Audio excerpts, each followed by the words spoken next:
اور چوتھا کام والناس نیام تدخلوا الجنۃ بالسلام، تم جنت کے اندر سلامتی کے ساتھ چلے جاؤ. سلام عام کرنا، کھانا کھلانا اور رات کو نماز پڑھنا. یہ بندہ جو کام کرے اللہ کے نبی گارنٹی دے رہے ہیں یہ بندہ سلامتی کے ساتھ، عزت کے ساتھ، پروٹوکول کے ساتھ جنت میں داخل ہوگا. تو اللہ سے دعا کہ اللہ ہمیں آپس میں ایک دوسرے کو سلام کہنے کی توفیق عطا فرمائے. اور جب کسی کے گھر جائیں یا اپنے گھر جائیں تو وہاں بھی سلام کا حکم ہے. کسی کے گھر جائیں، اجازت لیں، دروازہ کھٹکھٹائیں، آگے سے آواز ہے السلام علیکم. بعد دفعہ ہم کہہ دیتے ہیں جی کون ہے، پوچھتے ہیں گھر والے کون ہے، میں ہوں. تو اسی طرح ایک واقعہ ہے، سیدنا ابو ہریرہ رضی اللہ تعالیٰ عنہ بیان کرتے ہیں کہ نبی علیہ کریم صلی اللہ علیہ وسلم نے فرمایا کہ سیدنا جابر رضی اللہ تعالیٰ عنہ غالباً وہ اللہ کے نبی کے پاس گئے، اللہ کے نبی کا دروازہ کھٹکھٹایا اور اللہ کے نبی نے جب پوچھا کون ہے، انہوں نے کہا میں ہوں. آپ نے فرمایا آنا میں کیا ہوتا ہے؟ کأنہ کریہہا، گویا کہ آپ نے اس کو برا محسوس کیا. اپنا نام بتانا چاہیے اور بغیر اجازت کے اگر کوئی اندر آ جائے آپ کی دکان کے اندر، جہاں پہ آپ ایک تو ہوتی ہے نا اوپن، جہاں پہ عام لوگ آتے ہیں، ایک خاص جگہ بنائی ہوتی ہے لوگوں نے، تو اس جگہ پہ بغیر اجازت نہیں اندر جانا چاہیے، نہ کسی کے گھر میں، نہ کسی کی دکان کا وہ حصہ جہاں اس نے خاص اپنا کیبن الگ کیا ہوا. اگر کوئی بندہ ایسا چلا جائے اسے باہر نکال دینا چاہیے، یہ سنت ہے. اسے کہا کہ باہر جاؤ واپس. سیدنا کلدہ بن حنبل رضی اللہ تعالیٰ عنہ وہ ایک دفعہ اللہ کے نبی کے پاس ایسے چلے گئے، اندر داخل ہو گئے. اللہ کے نبی فرمایا ارجع، واپس نکل باہر. فقل السلام علیکم ادخل، باہر واپس جا، دروازے پہ کھڑا ہو کے السلام علیکم کہے، پھر اجازت لے، پھر اندر آ. تو ہم بغیر پوچھے، بغیر اجازت کے لوگوں کے گھروں کے اندر داخل ہو جاتے ہیں. جیسے ہمارے بزرگ ہیں جی اوکے دی اگ لین چلے ہیں، دوانی کرے واڑ جو کوئی مسئلہ نہیں، اگ لین آئے ہیں جی بھکا ترنا. یہ ہمارے بزرگوں کی ایک روایت ہے، چلی آ رہی ہے، جبکہ یہ صحیح طور پہ ٹھیک نہیں ہے. ہمیں لگتا ہے کہ ہماری ساری مائیں بہنیں ہیں، ٹھیک ہے، مائیں بہنیں ہیں، عزت ہے، احترام ہے.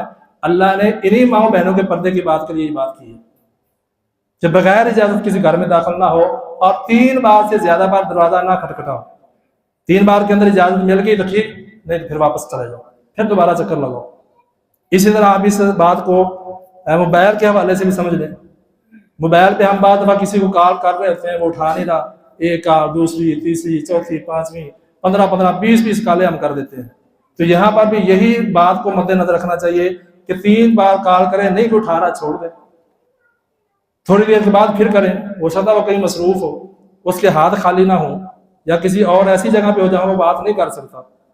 تو بہرحال یہ بار بار کال کرنا 3 بار سے زیادہ نہیں کرنی چاہیے، اور 3 کے بعد اگر اجازت نہ ملے پھر اس کو چھوڑ دینا چاہیے، واپس چلے جانا چاہیے. اس کے بعد اگلی جو بات ہے کہ دوسرا حق کون سا ہے، وَإِذَا دَعَاكَ فَأَجِبْهُ، کہ جب تجھے کوئی تیرا مسلمان بھائی دعوت دے تو اس کی دعوت کو قبول کرنا. یہ بھی مسلمان کا مسلمان پر حق ہے. کون سی دعوت قبول کرنی ہے؟ جب کوئی شادی پہ بلائے کہ آج مہندی کی رات ہے، ہم نے ناچ گانا کرنا ہے، تو تیار ہو کے آ جائیں. ایسے ہی کرتے نا، ہماری دعوتیں تو ایسی ہوتی ہیں اکثر. مہندی کی رات ہے، خوب پھر اللہ گلا کریں گے، کزن بھی آئے ہوں گے، محلے دار دوست بھی آئے ہوں گے، تو آپ نے آنا ہے، آپ کو میری طرف سے دعوت ہے. پھر ساری دنیا کے کام چھوڑ کے وہاں پہ لازمی بندہ پہنچتا ہے، یا شغل میں اللہ ہوئے گا چٹ. تو ایسی دعوت کے اندر جانا حرام ہے. اللہ نے بالکل منع کر دیا، 2 ٹوک الفاظ کے اندر بالکل منع کر دیا.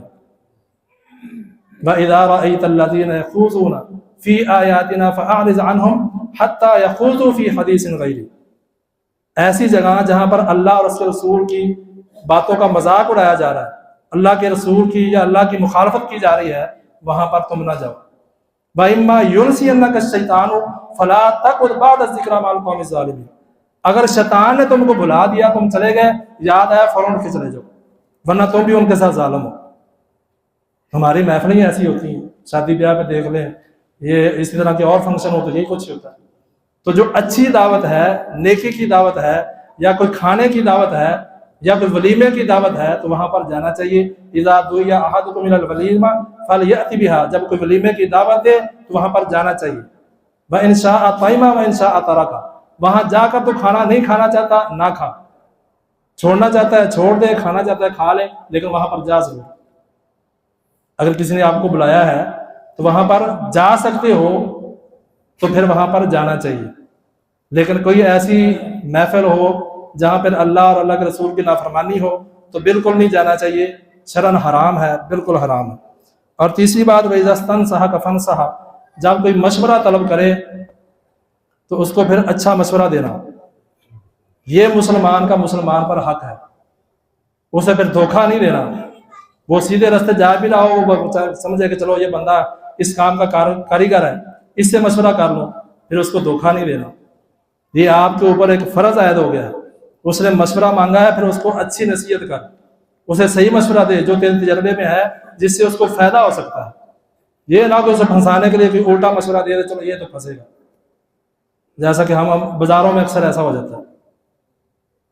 تو اچھا مشورہ دینا یہ اس کا حق ہے، اور مشورے کا طلب کرنا اور آپس میں مشاورت کرنا، وَشَاوِرْهُمْ فِي الْأَمْرِ فَإِذَا عَزَمْتَ فَتَوَكَّلْ عَلَى اللَّهِ، جب تم کسی کام کا آپس میں مشورہ کر لو تو پھر اللہ پر توکل رکھو، پھر اس کام کو پورا کرو۔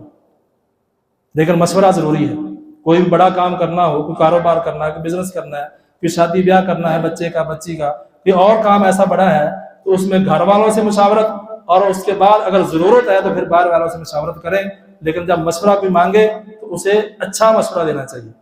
جریر بن عبداللہ رضی اللہ تعالیٰ عنہ وہ فرماتے ہیں کہ میں نے اللہ کے نبی کے ساتھ بیعت کی ہے، بایعت رسول اللہ صلی اللہ علیہ وسلم علی اقام الصلاۃ و ایتاء الزکاۃ والنصح لکل مسلم، میں نے اللہ کے نبی کے ساتھ یہ بیعت کی ہے نماز قائم کرنے کی، زکوٰۃ ادا کرنے کی، اور ہر مسلمان کے ساتھ خیر خواہی کرنے کی۔ کیوں؟ الدین النصیحہ، دین ہے ہی خیر خواہی کا نام، اور اگر دل کے اندر خیر خواہی نہیں ہے تو پھر وہ دین پہ عمل ہی نہیں کر رہا۔ اور یہاں پہ ایک اور بھی بات بتا دوں، زبان سے بندہ کسی کو کہتا ہے السلام علیکم، مجھے یاد آ گیا، السلام علیکم کہہ دیتا ہے، لیکن دل کے اندر اس میں نفرت ہے، دل کے اندر اس کے لیے بغض ہے، ویسے فرضی سے سلام کہہ دیتا ہے، تو یہ منافقت کی ایک علامت پر ہے۔ کیوں؟ جو مومن ہوتا ہے وہ اوپر اور اندر دونوں طرف سے ایک جیسا ہوتا ہے۔ جو زبان سے تو السلام علیکم کہہ دے، زبان سے تو کسی کے ساتھ بھی بات اچھی کر لے، اندر اس کے بغض ہو، تو پھر یہ بندہ منافقت کی علامت پر ہے۔ اسے اس بارے میں اپنے غور کرنے چاہیے، اور اپنے ایمان کا جو ہے وہ بھی چیک کرنا چاہیے لیول کیا ہے۔ اور اس کے بعد اگلی بات، وَإِذَا عَطَسَ فَحَمِدَ اللَّهِ فَشَمَّتْهُ، جب کسی کو چھینک آئے اور وہ کہے الحمدللہ، اور دوسرا اس کو سنے، اس کے جواب میں کہے یرحمک اللہ، اللہ تجھ پر رحم کرے، یہ بھی حق ہے ایک مسلمان کا دوسرے مسلمان پر۔ اور جس کو چھینک آئی ہے پھر وہ بدلے کے اندر کہے یہدیکم اللہ ویصلح بالکم، اللہ تجھے بھی ہدایت دے اور تیری حالت بھی درست رکھے، یہ دعا پڑھنی چاہیے۔ اور اس کے ساتھ الحمدللہ پڑھ لیں، الحمدللہ رب العالمین علی کل حال ما کان، یہ بھی پڑھ سکتے ہیں، الحمدللہ حمدا کثیرا طیبا مبارکا فیہ، یہ بھی پڑھی جا سکتی ہے۔ تو یہ 4 پوائنٹ ہیں جو مسلمان کے مسلمان پر حق ہیں، ان کو ادا کرنا چاہیے۔ انشاءاللہ یہاں سے پھر بات آگے چلے گی۔ اللہ سے دعا ہے کہ اللہ تعالی ہمیں سمجھنے کی اور عمل کی توفیق عطا فرمائے۔